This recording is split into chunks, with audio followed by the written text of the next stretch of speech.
Globalisering er defineret ved, at flere og flere fænomener bliver verdensomspændende, både sociale, politiske og økonomiske. Facebook bidrager til globaliseringen, i det alle mennesker fra alle lande kan oprette sig som brugere og få kontakt med folk fra andre lande. Facebook findes på 70 forskellige sprog, og 70% af brugerne er fra andre lande end USA. Facebook blev grundlagt i 2004 og har i dag 400 millioner aktive brugere, hvoraf 200 millioner logger på Facebook mindst en gang om dagen.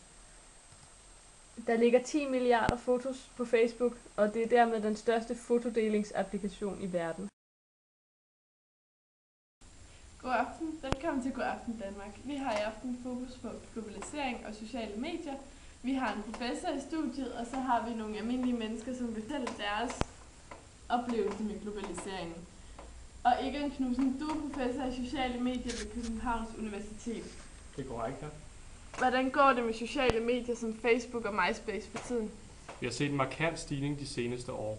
Ikke kun blandt unge, men også blandt gamle. Blandt andet så er Facebook blevet meget verdensomspændende, og med et enkelt klik kan du komme i kontakt med personer fra hele verden.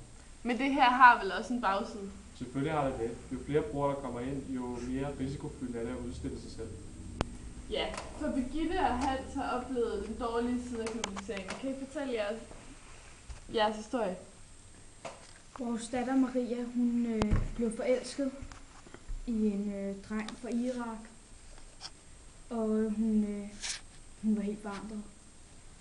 Og så endte det med, at hun sendte penge ned til ham til deres bryllup.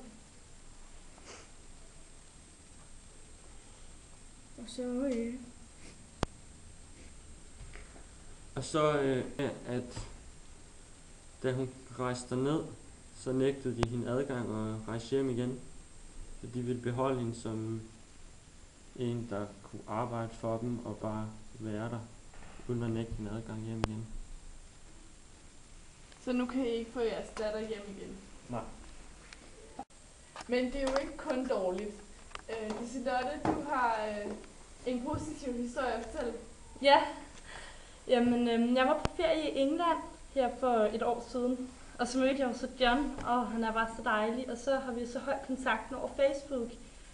Og vi kan jo skrive sammen og over webcam og den slags, og nu skal vi så giftes til sommer. Det lyder rigtig dejligt. Har du tænkt over, hvad Facebook har gjort for dig og Johns forhold? Jamen det er jo den måde, vi har holdt kontakten på. Så du er rigtig glad for, at Facebook og internettet eksisterer? Ja.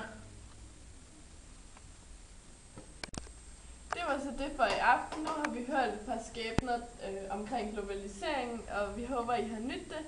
God aften, Danmark.